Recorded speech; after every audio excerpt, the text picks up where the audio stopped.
And here we go.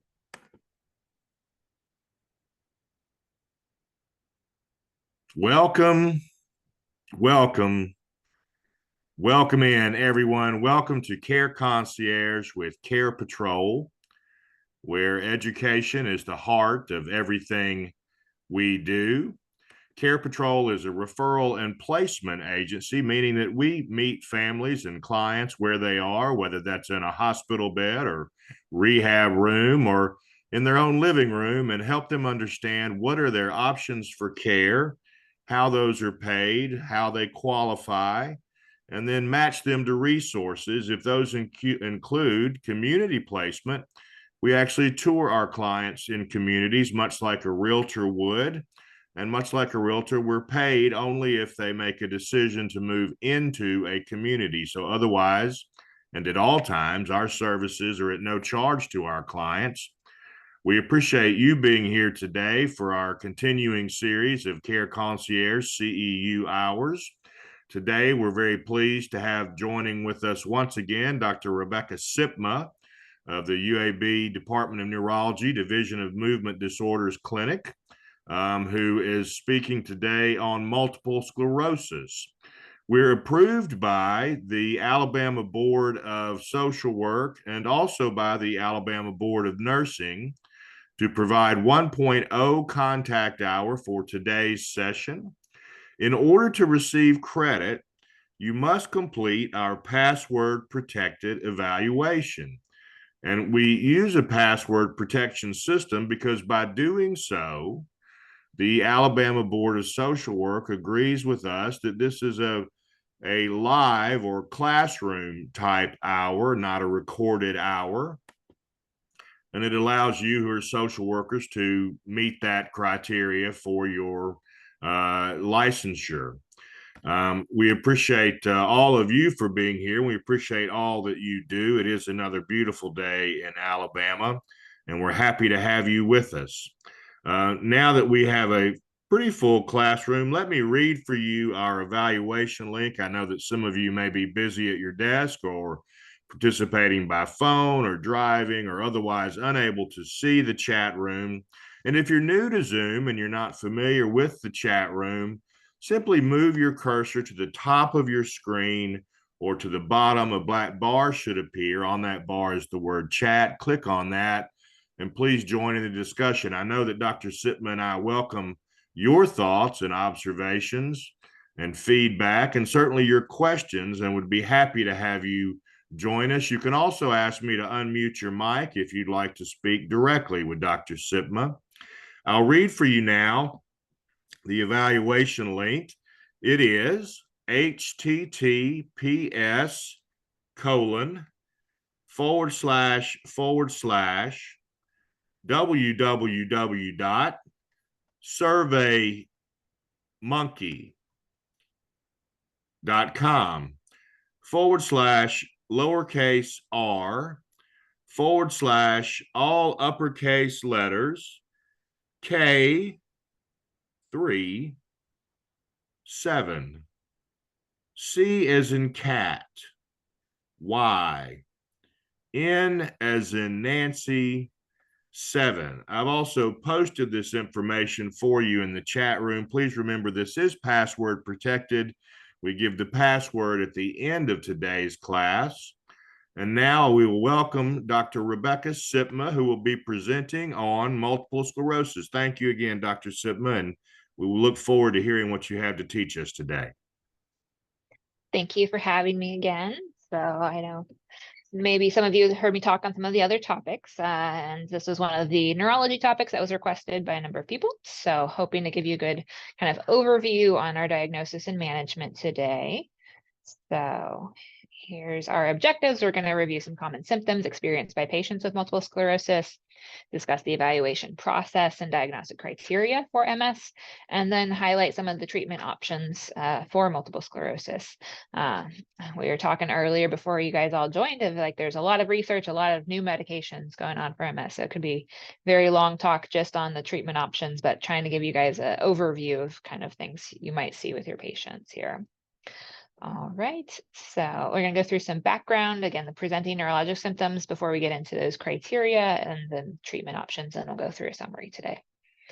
So a little bit of background. So first off, what is MS, right? What is multiple sclerosis? So a couple components to this definition. So a chronic disease characterized by inflammation. So kind of focusing in on that part. So within your body, you have stem cells within the bone marrow, which and change into a number of different things, one of which is a lymphoid progenitor cell. And then those will further differentiate into B cells, T cells, and NK cells, which make up our immune system. These ones are very much involved in signaling and creating inflammation. And so as part of the MS, you have kind of this disruption of the normal function of this immune system. And we get a lot of B cell, T cell, both are involved in the process of inflammation here. And then they're contributing towards demyelination of the central nervous system, which can contribute to various degrees of axonal neuronal damage. So kind of going on, what does that mean? So if we're looking here at a healthy neuron, there's this cell body, this with the nucleus, and then signals from one cell to the other travel down this axon to these terminal, where you have synapses, you have communication going on at these other spots here. Myelin is this sheath or insulation around the axon of the neuron, which helps messages move quickly from the nucleus down towards the axon terminal. So in multiple sclerosis, as well as other neuroinflammatory diseases, you have these T and B cells having a mistaken sort of direction, right? You need your T and B cells to focus on infections to get rid of those and get those out of the body. Oftentimes there's a trigger. We'll get a little bit more into some of the reasonings why this might happen later, but for some reason it gets triggered where your immune system is now recognizing this myelin sheath as being abnormal or dangerous or a threat to the body. And so it's starting to break down this sheath around the axon. If enough damage happens to the myelin, then the neuron can't function the way it's supposed to.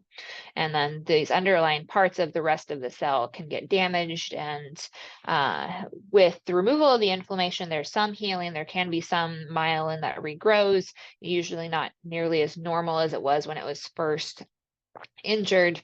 And same with the axon and the nucleus. So there can be some healing within this, but oftentimes you get scarring of these neurons and these axons, which then make communication within the brain more difficult due to all of that scarring that's happened. So, and what causes it, or why do we get these triggers of inflammation which damage the brain? So there's not been one gene, it's not one infection or one antibody. It's kind of a multifactorial, multiple things that have been linked in our studies, and which is why it makes it hard for us to be like, oh yes, we have a cure because we can now identify this one thing, we target that, get rid of it, etc. So it makes the eradication of it a bit more difficult. So there have been 200 genes identified which modify risk for developing MS. So for example, there's an HLA-DRB1 1501 gene, which increases your odds of developing MS, whereas like an HLA-A02 reduces your odds of having MS. And so those are genes that you can inherit from your parents, get passed on to your kids, etc. So oftentimes when you're diagnosing a patient, their question then is like, well, what about my family? What about my kids, etc. Having a first degree relative increases the chance of developing MS to about 2 to 5%. The bigger factor here too is going to be environmental exposures. So the ones that we've been able to identify that increase your risk of MS are going to be Epstein-Barr virus or infectious mononucleosis. So in the parentheses here, we have odds ratio, meaning how much more likely does it make you to develop it if you have one of these things. So Epstein-Barr virus is our highest risk factor that we're aware of. A good chunk of the population is exposed to this kind of over your lifetime. You may not develop infectious mononucleosis or clear viral symptoms, but oftentimes the blood tests will show that you've been exposed to that. Adolescent obesity is another pretty high one. Smoking increases your odds ratio to 1.6. And then low sunlight exposure, vitamin D deficiency, and shift work also contribute as well to some degree. And so overall across the world, it's about 2.8 million people, so 1 in 3,000 develop MS. The most recent Atlas of MS, which was published in 2020, was comparing data from 2013 to 2020 and showed in all of the WHO regions around the world, there was an increase in incidence and prevalence. Where they're getting diagnosed, it tends to be kind of more in this northern part, kind of closer to the Arctic, tends to have a higher incidence of that. Your European populations tend to have more genes that have been identified, which increase risk of developing MS compared to the data we do have on our Latin American, African, and Asian populations. Women are more likely to have MS overall, but the men who do develop it tend to have a more severe or a quickly progressive course compared to the women. Typical age of onset is usually going to be in your 20s to 40s. There can be adolescents and children who develop MS. And then once we're starting to look outside that age range, there's other inflammatory conditions as well. And so typical to be 20s or 40s. And again, there's always outliers. And then the big thing too is making sure that it's not one of the other diseases which can look similar to multiple sclerosis. So what are the presenting neurologic symptoms? What are going to be the things that bring them to the hospital or the clinic? So it's going to vary a little bit based on where your inflammation is, but they're going to develop some focal neurologic signs, meaning there's some evidence of inflammation disrupting the communication within the brain or spine. And the common ones, so if we have motor tract or sensory tract involvement, you might get unilateral weakness or numbness. Spinal cord, frequently it's not a full spinal cord involvement. It tends to be below a certain level, that half of the body experience some weakness, numbness. You can also get a shocking sensation in the neck with movement, which is called Lhermitte's sign. If the cerebellum or this balance center in the back of the brain is involved, that's an area which contributes to imbalance and tremor. And then the brainstem, kind of that upper connection between the spinal cord and the rest of the brain, is where a lot of our cranial nerve nuclei are. And so those can contribute to double vision, trigeminal neuralgia, and some other kind of crossed findings.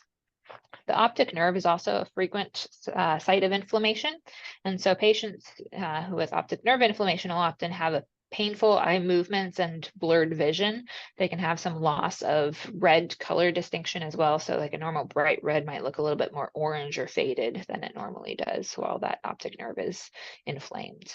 Excuse me, Dr. Sipma, we have a question. Yes. Jennifer Calder is asking, does scarring of the myelin happen with HIV patient with T cells also? So HIV creates a lot of different things. You can have some myelin scarring, you can have direct neuron death from the HIV as well. And then HIV also makes it more likely to have certain inflammatory diseases and infections. So PML is another big one that happens with HIV, where you get a inflammatory reaction after the immune system kicks back in when you're on medications for it. And I'll talk a little bit more about PML here too, because it can be a problem that you run into with medications for MS. But HIV does damage to the neurons in a number of different ways. So it can look like MS, but there's a lot of other things that it can look like as well.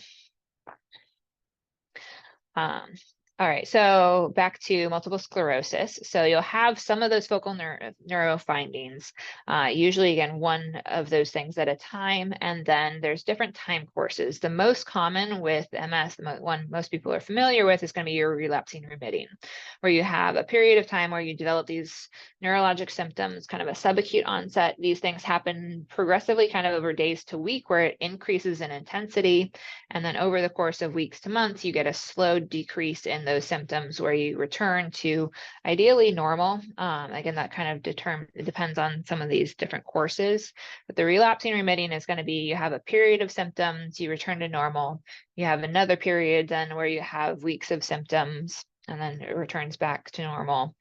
And then eventually, because of that scarring, that inflammation damage that gets left behind, then you might not get back to your normal baseline. You get a new baseline after these relapses. And so you'll get better and then kind of stay at that period for a while before you have another relapse with an increase in symptoms, and then kind of return to a new baseline where you stay for months, years, etc. So that's the most common with the relapsing remitting. So secondary progressive is going to start out very similar to the relapsing remitting, where you have these initial periods where you return back to normal. But then in between those relapses, then your baseline is getting progressively worse. It might stabilize for a little bit, but then without clear evidence of a relapse where you're having these new focal findings, your baseline, your trouble walking, taking care of yourself, etc., might decline with time. It's not uncommon for patients to start as relapsing remitting to then later in their course be labeled as secondary progressive. They started maybe in their 20s with relapsing remitting, and decades later, we're now looking more secondary progressive. More rare is going to be primary progressive, where you don't have these clear episodes of worsening or relapses. It's more just you start having inflammation and it's affecting your ability to function just progressively over time. And then the most rare is going to be progressive relapsing. So really from the start of their disease course, they had kind of this ongoing damage. They never really returned back to normal, but on top of that, they also will have some periods of worsening with relapses in there too. So most common and most frequent is going to be the relapsing remitting with some normal baseline initially, but all of these are going to have progression over time, especially later in the course, where you aren't returning back to that normal function. You do have some level of disability and impairment as we go. All right, and so diagnostic criteria. So here in the doctor's office, what are we looking at to make a diagnosis to tell patients, okay, this is what we believe you have and we need to start management for. So the McDonald criteria is one that was developed back in 2017. It's been revised a little bit, but it's really the main things that we're looking for on meeting this criteria as, do they have history of events typical of multiple sclerosis? Does it fit with yes, they have inflammation in the optic nerve in the brain stem. Some of those syndromes in the brain stem that we're looking for are called internuclear ophthalmoplegia, where there's a very small spot that connects the nuclei within the brain stem of how you coordinate eye movements. If that coordination is impaired, usually it's MS is one of the only things that tends to hit that spot. So isolated. Otherwise, if you have a stroke or something else big going on, you have a lot of other symptoms, whereas MS can pick off just very, very small areas. Cerebellar syndromes, where again they have this period of imbalance, periods of tremor, which doesn't get better, doesn't come from many other things. And then transverse myelitis can come from a number of different things, but again, it's part of the does it meet criteria if we don't have another explanation for the transverse myelitis. That's very typical of MS. So we're looking at history of events, right? Next part is their exam. So as a neurologist, I'll do a very detailed exam looking again, is there any problem with their pupils, any problems with their eye movements, which would indicate that maybe they had an injury previously. There is still some evidence of that on exam, where they haven't gone quite back to normal function on everything.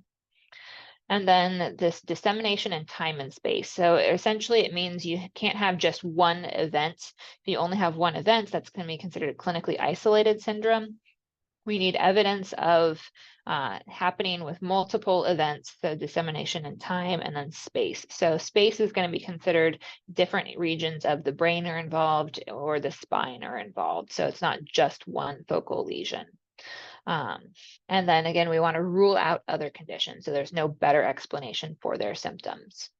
So in looking at this combination of history, exam, and no better explanation, then there's different ways to meet criteria. You can have two clinical attacks and clearly two different lesions on their first time meeting a neurologist, and then we can say, okay, you definitely meet these criteria. We don't need to do further workup. Versus on history of a patient who maybe had optic neuritis once, but hasn't had any other symptoms, might have a little bit of a pupillary change from that. We're going to need an MRI and maybe a lumbar puncture to get more objective evidence to see if they meet those criteria for the time and space, etc. So it might not be an initial first meeting we're giving you the diagnosis because you might not meet criteria quite yet. So Then things that are common either to be misdiagnosed as MS or the other way around. So there's other inflammatory diseases which can appear similarly. Neuromyelitis optica is the one that's the most similar to MS, where you have particularly spine involvement and optic nerve involvement, not as much of the brain involvement compared to MS. There can be other things that cause vision changes neurologically. That can be migraine or ischemic injury to the optic nerve.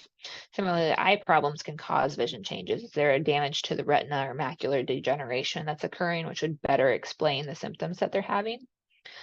And then myelopathy is injury to the spinal cord or pathology within the spinal cord. So that can come from bones or discs pressing on the cord. You can have vitamin deficiencies, infections, abnormal blood vessels around the spine, which can cause a similar presentation of either transverse myelitis or spinal cord dysfunction. Migraines too can cause focal symptoms. They can cause weakness, numbness, tingling, imbalance. It's going to be important to be figuring out time course. Is this something that's happening mostly within days associated with some headache, or is this like persistent for weeks and would be more explained by a inflammatory process rather than a migrainous process? And then there's a class of what we call functional neurologic disorders, which is that, again, we're getting neurologic findings on exam. There's very real syndrome associated with that, but it's not due to any underlying inflammation or structural damage. It's occurring because of a kind of rewiring of the brain in response to stress. It contributes to a whole host of different neurologic disorders, from tremor to seizure-like episodes, weakness, walking changes, etc. So those are going to be the most common things that we're trying to evaluate for when we're working up a patient we're concerned for MS. And so the main things we're looking for then are going to be imaging. So we get an MRI of the brain and the spinal cord with contrast. This is important because the active demyelination lesions that are currently inflamed are going to have that contrast enhancement, whereas the older lesions, the scarring from prior episodes, is still going to show up, but it won't be contrast enhancing. So that can help us fulfill that criteria for dissemination in time if you have active and inactive lesions. And it helps meet criteria for space, right? If you have multiple different spots within the brain involved, whether it's in the cortex, so you have cortical, juxtacortical lesions. You have infratentorial, meaning down in the brain and stem and the cerebellum, periventricular. So those are going to be areas along the ventricles within the brain, or the CSF spaces within the brain, tend to be typical of MS, kind of jutting up from that area. And then spinal cord involvement are going to be the areas we're looking for. Do they meet criteria in those different regions, kind of neurologically? Lumbar puncture is another thing that we're going to do if we need to further evaluate if they would meet dissemination in time and space. So oligoclonal bands are going to be a study that we do, which are positive in MS, but can also be positive in other things, where because you have an increased immune response and inflammation in the brain, you're having certain proteins, certain immune cells, which on a gel kind of separate out based on their different weights. And normal CSF person who doesn't have MS should not have any oligoclonal bands. So multiple of those raises our suspicion of something inflammatory going on within the brain and spine space. We usually test this fluid for antibodies as well. So the NMO, or neuromyelitis optica, has specific antibodies that'll target aquaporin or MOG, whereas multiple sclerosis, we haven't identified one specific antibody. There are certain cancers that can cause inflammation within the CNS as well. And so we can test the CSF for those types of antibodies and types of cancers. And then neurosarcoidosis is another one that's kind of on our list of things that can look like MS, but aren't exactly MS. And again, would rule them out if they were positive. Other testing too, which can be done if we aren't sure about them having signs on exam or a clear history of like a optic neuritis or some other clear events, which is typical for MS. So evoked potentials can be using vision, sensation, or hearing. And so we're producing a stimuli and then using electrodes on the skin of the scalp to help pick up when does the brain, when does the spinal cord respond to those stimuli. Does that that meet criteria for normal, or is that looking like it's abnormal, where there's probably been some damage to those nerves before they've healed, but not quite back to that normal area like we'd expect. So they've been maybe demyelinated and now they've remyelinated to some degree, but it's still not back to normal function. So on the right here is a checkerboard pattern. So it'll flash kind of black and white and alternate. And then we can measure the response from the brain as to when that peak reaches the cortex where your brain is processing that change. If it's within the normal latency cutoff, then again, no injury, versus a prior optic neuritis will have a slowed reaction where you get a delay in that transit. Similarly down here is kind of an example of, we'd be doing an electrical stimuli on the wrist, and then you have sensors at different points on the arm, neck, and head, which can have standardized time in which the impulse should be getting there, versus if it's slowed, then there may have been an injury in the brain stem or the spinal cord or parts of the brain that we can kind of pick up on. Other things that we might do as well. So there are some systemic rheumatologic diseases which can cause CNS inflammation, which would look similar to MS. So based on history, if patients have skin or joint changes, then we might do further blood testing to evaluate for rheumatologic diseases. And then if, again, we're concerned for a cancer, which is causing this paraneoplastic inflammation, then we can do antibody testing, not just on the CSF, but also in the blood. They might also need to be scanned to look for tumors. So there's some specific antibodies we know fit with more uterine or ovarian cancers, some that fit with lung cancers, et cetera. All right, so now that we've said, okay, this patient has a history and evidence of multiple sclerosis, we're confident in this diagnosis, what are we going to discuss for treatments? How are we going to prevent more relapses? How are we going to delay or minimize any progressive involvement decline? So kind of multifaceted approach, because there's different aspects to multiple sclerosis here. So with acute management during a relapse, or when they're having one of these flares, steroids are going to be our quickest way to suppress the immune system.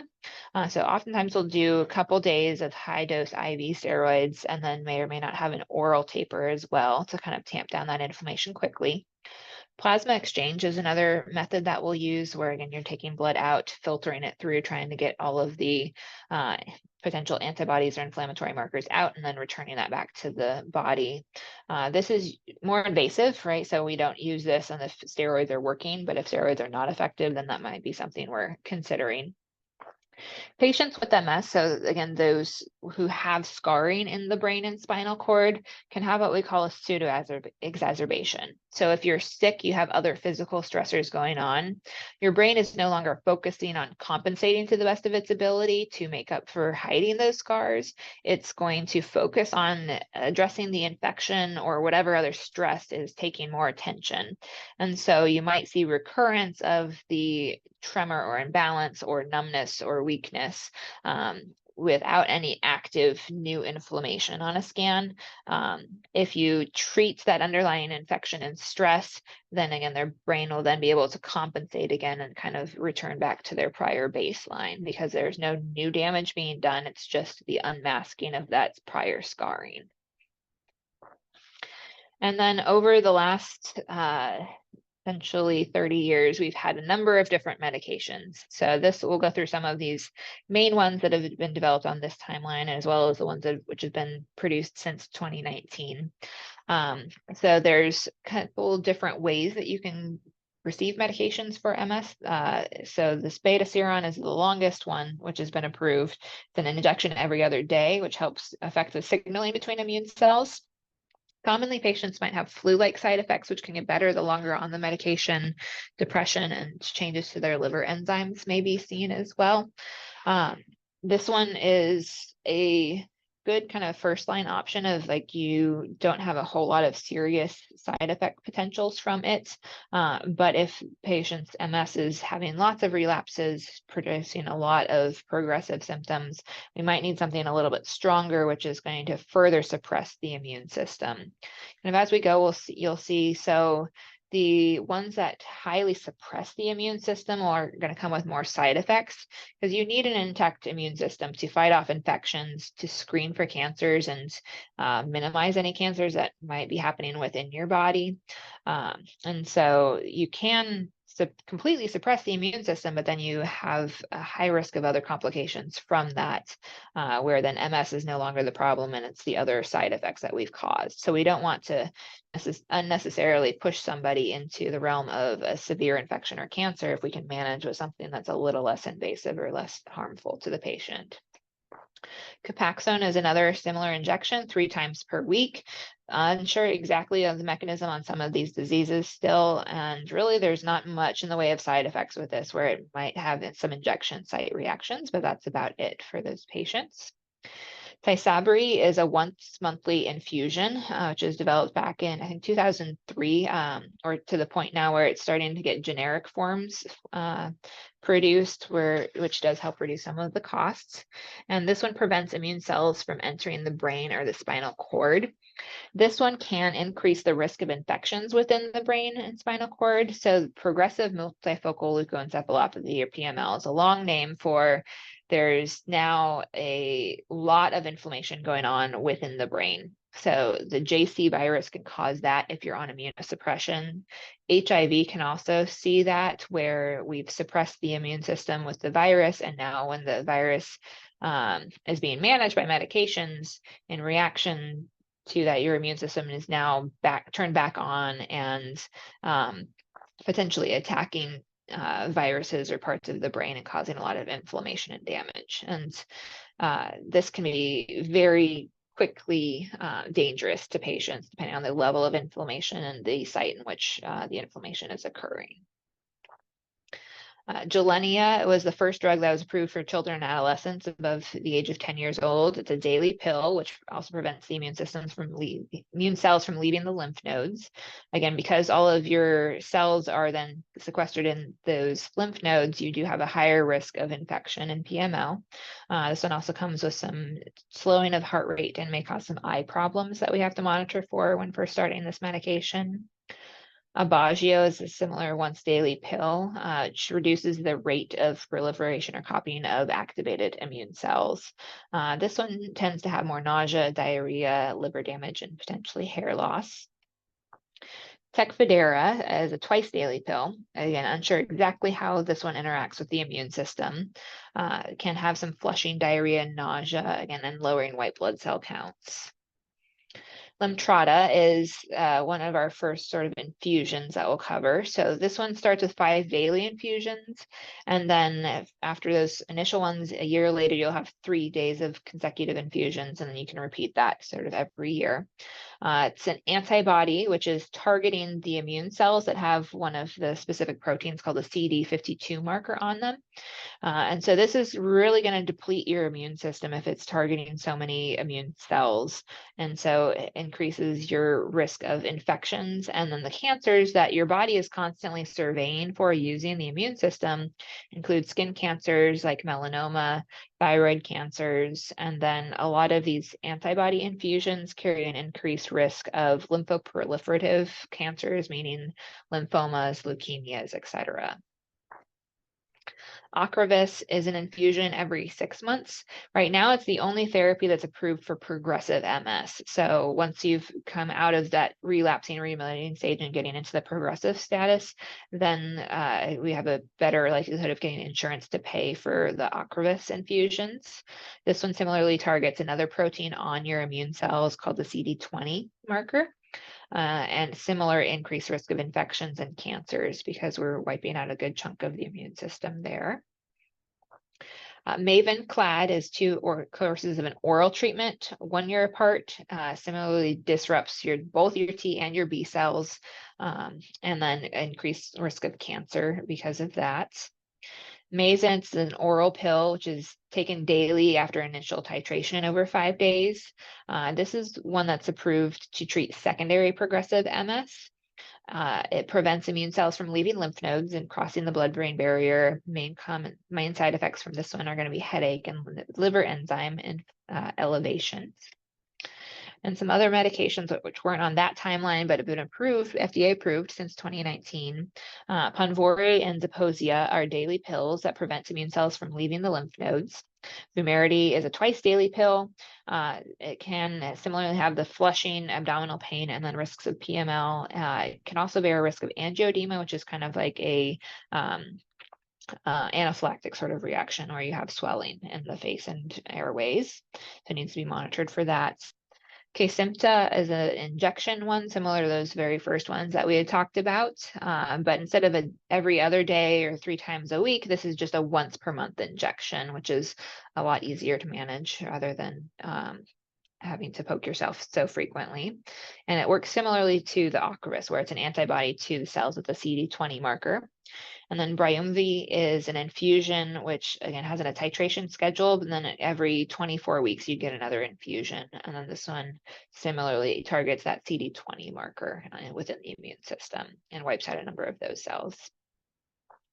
Another thing you may hear about too is going to be stem cell transplant. So this was first studied back in 1995. It does work, right? We're resetting the immune system, but it comes with significant risks. The way we do this is it's autologous, meaning it's from your own body. So we collect your immune cells, your stem cells, before wiping out the rest of your bone marrow using chemo, and then reintroducing those cells to repopulate your bone marrow to kind of create your immune system from scratch again. And so this, again, comes with the risks of infections during the time when you're doing chemo. Chemo too has side effects, including neuropathy, damage to other organs as you're doing it. And then because we're doing it autologously, that helps reduce the risk of rejection. So if you're doing it from another, sibling or a parent or another unrelated donor, the body is more likely to recognize it as foreign and then reject the new cells that you're trying to reestablish there. There's going to be lots of off-label or clinics that are promoting stem cell things, making sure your patients are going to accredited sites where it's been, rigorously evaluated and we know they're doing this correctly is very important to reduce their risk of injury as well. You don't want any complications with the procedure such as this. They're also very expensive. So I know not every site does it. And there are some that are doing clinical studies. That would be the other kind of exception of if it's not accredited, make sure it's within a clinical study that's being highly regulated. So that way there's lots of protections for the patients. All right, and then switching gears a little bit. So that was mostly focused on the inflammation side of things, trying to tamp down the active inflammation so that way we get less of those relapses, less of that progression. There are going to be a number of symptoms, though, that happen kind of at baseline or all throughout the disease process, which also need to be managed, but aren't necessarily going to be just due to the inflammation. Fatigue is going to be one of those most common symptoms reported by patients all throughout the disease course. The best ways we found to really combat the fatigue involve daily exercise activity programs, focusing on mild to moderate intensity. We don't want to overdo it for these patients. Similarly, talking with them about what are some assistive devices or things that we can use to really conserve our energy. So we're not necessarily using all of our energy to do the chores that we're needing to do at home, but still maintaining that independence of we're still doing them ourselves. Hot weather can also be something that brings out fatigue and really saps patients' energy. So oftentimes patients say, oh, summers are terrible, or, I do much better in the winter when it's cooler and I can just function a lot better. So again, for some patients, that's a discussion of, is there, summer house, or does a move make sense for you to some degree? Medications, including amantadine, methylphenidate, and modafinil, have been prescribed. The studies there aren't 100% effective. So again, these all come with side effects as well. So are the side effects from these medications worth the benefit you might get to fatigue? And then there's, again, non-pharmacologic measures such as stress management programs, relaxation techniques, support groups, and therapy can also be very helpful. Depression is another common comorbidity, and so making sure we're having a outlet counseling, cognitive behavioral therapy, as well as antidepressant options. SSRIs are going to be the antidepressants less likely to cause fatigue compared to other ones.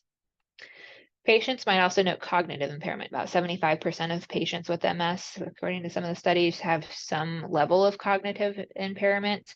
That can range from problems concentrating, trouble multitasking, trouble with memory or judgment. So donepezil, which is a medication used for dementia, which affects the acetylcholine receptors, can be helpful. Again, not always a guarantee, but it's the medication option that we've got the most evidence for. Then pseudobulbar affect is something that can come with a number of different neurologic diseases or neurologic impairments. So this is where you're like laughing inappropriately, crying inappropriately, a lot of emotional lability. Nudexta is a medication specifically for this, which is a combination of dextromethorphan and quinidine. Sometimes too, if you're on citalopram or amitriptyline for other things like depression, that can be treating two symptoms with one medication to reduce polypharmacy and costs to the patient. And then pain can come in a number of different forms as well. Trigeminal neuralgia is common, again, because we're hitting parts of that brainstem, which are very sensitive. The pain in that face region is most responsive to anticonvulsants and antispasmodic medications. You can have central pain syndromes where, again, you're having pain throughout the rest of the body, which is neuropathic, sharp stabbing, etc. So our neuropathic pain meds, including gabapentin, duloxetine, and nortriptyline, are going to be the most effective for those types of pains versus musculoskeletal pains in the back, shoulders, hips, etc., are going to be best managed by heat, massage, physical therapy, and those other modalities. Over time too, bowel and bladder control tend to be involved. So with constipation, oftentimes it's high fiber diet, laxatives, timed bowel movements, and other methods can be particularly helpful. Bladder control, there are different medications that we'll use for urinary frequency and urgency. If they're having a lot of retention, they may need to self-catheterize. It depends kind of what areas of the spinal cord were damaged, and if they're along the tracts of the brain that are close to the ventricles, that can also be, that's a common area for bladder control problems. Sexual dysfunction is multifactorial. Oftentimes, this can be a combination of their fatigue, they just don't have the energy. There's the autonomic dysfunction where they're just not able to function the way they used to, stress, etc. So really, it's kind of digging into what are the different aspects that are contributing to the sexual dysfunction and kind of targeting each of those specifically. Patients, again, due to the brainstem lesions or these areas where we have nuclei which control eye movements, they can develop double vision because their eyes just aren't aligning quite as well. Or you can also get kind of jumping vision where you have bouncing of the eye movements or trouble focusing and getting the eyes to coordinate their movement. So prism glasses and evaluation with ophthalmology can be helpful where these glasses then help kind of realign where their eyes are perceiving things to get them better in line. And then medications like gabapentin might help with some of that bouncing vision from opsoclonus. Spasticity and weakness are also common symptoms as you get more of that cortical spinal tract involvement over the course of the disease. So physical activity, again, trying to keep it to the mild, moderate range and doing lots of stretching can help as best we can.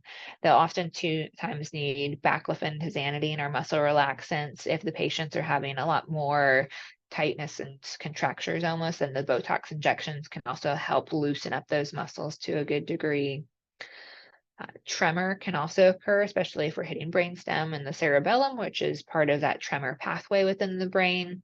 So if it's a tremor when they're doing things, using weighted utensils or heavier utensils can help oftentimes with feeding. We'll try medications like clonazepam, which are benzodiazepines, which can help tamp down the tremor to some degree. And there have been studies too with deep brain stimulation where we're putting an electrode down deep into the brain and causing electrical fields, which helps kind of disrupt that tremor circuitry to help restore a little bit of function on the affected side. An imbalance, again, another common problem with cerebellar involvement. So physical therapy, especially as we're evaluating for assistive devices, whether they need a cane, walker, wheelchair, are there any modifications that need to be done to the house to make it a bit more accessible for them? And there is one medication called Impura, which is FDA approved, which can help improve walking speed in our MS patients. They're also at higher risk for other autoimmune diseases. Just because the inflammation is targeting the brain doesn't mean it won't target anything else. So these patients also may have thyroid disease, type 1 diabetes, psoriasis, inflammatory bowel disease, or pernicious anemia. So making sure they're still following up with primary care, getting screened for any other, again, symptoms which might be an indicator of an underlying disease as well are important. And then planning for the future, right? So as we're working with these patients, talking them through things, we have treatments. We have a number of them which are aimed to reduce those relapses, to increase the time between relapses, and try to help them recover completely between those events.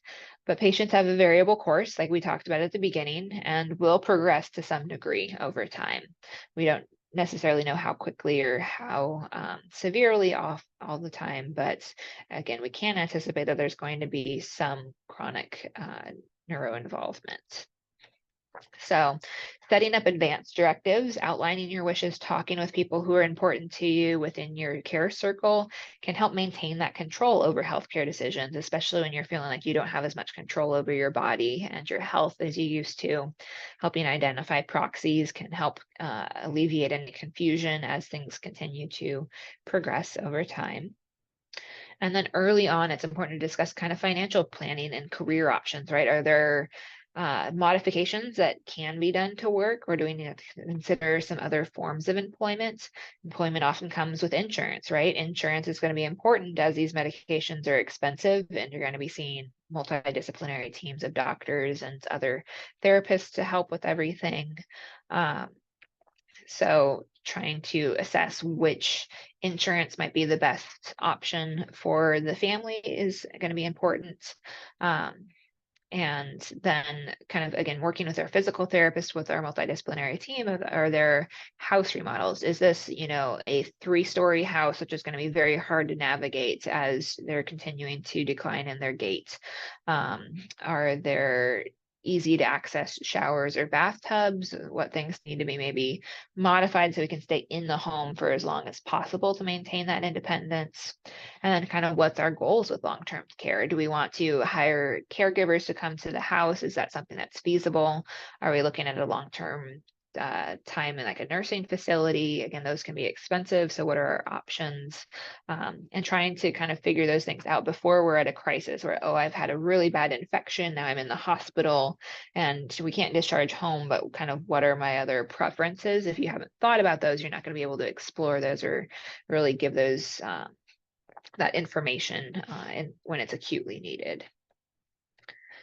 And then building support team, right, for the patient and the caregiver. This is a chronic disease. This is not a one time we're in the hospital, it's taken care of, and we go back like nothing happened. This is going to be building a team for the long run. So that looks like a multidisciplinary care team, individual counseling for patients and caregivers, right? Somebody to talk to who can give you feedback as you're walking through the difficulties and grieving the loss of function, the loss of health, kind of maybe having a future that looks very different from what you'd anticipated before.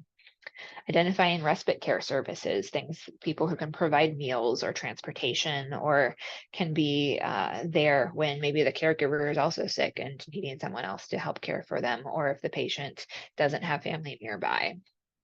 And then there's a number of different foundations and societies: the National MS Society, Multiple Sclerosis Foundation, Multiple Sclerosis Association of America are all good websites for identifying support groups. They have a number of different local chapters, national chapters, et cetera. And they're going to be areas where they're the most up to date on what are the research projects going on, what's the latest evidence and things we need to be advocating for our patients. So a bit of a summary. We've covered kind of the background of MS, who gets it, and kind of some of those demographics, and some of the focal neurologic symptoms patients will often be presenting with. what criteria we're looking for as clinicians to evaluate whether or not they have this disease, and then going through the treatment options, which include suppressing the inflammation, which is doing a lot of the damage, and then helping manage the symptoms that are left from either the scarring that's happened neurologically or the other comorbidities that come along with multiple sclerosis. So thank you guys for being a big part of this multidisciplinary team and for caring for these patients. Hopefully this provides a bit more background and info for you to continue in your wonderful work.